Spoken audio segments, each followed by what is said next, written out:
مستجدات هامة في مستقبل ميكائيل أوليز. السلام عليكم ورحمة الله وبركاته. أهلا وسهلا بكم متابعيني الأعزاء.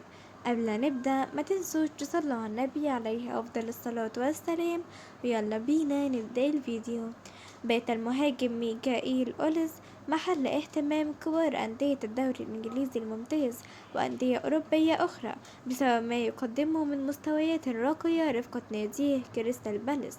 ودخل المهاجم الجزائري الأصلي ميكائيل أوليس دائرة اهتمامات نادي ليفربول وفريق أرسنال الإنجليزيين بحسب ما كشفه الصحفي التركي أكرم كونور في منشور على حسابه الشخصي بمنصة إكس أو تويتر سابقا.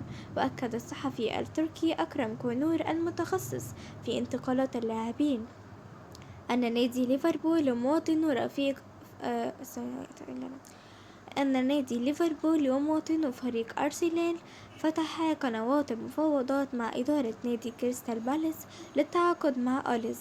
ومن المنتظر أن تكون مهمة الفريقين الإنجليزيين صعبة في خطف صاحب 22 عاما من صفوف ناديه الحالي الرافض مبدئيا لفكرة اللعب لكتيبتي الريدز والغانرز. وبحسب صحفي شبكة قنوات رياضية فإن الجناح الإنجليزي الأصلي يرغب في اللعب لنادي مانشستر يونايتد بداية من الموسم المقبل، ولا يقتصر اهتمام التعاقد مع ميكائيل أوليز على عمالقة منافسة الدوري الإنجليزي، حيث وضع نادي باريس سان جيرمان صاحب 22 عاما ضمن مخططاته تحسبا للموسم الكروي القادم.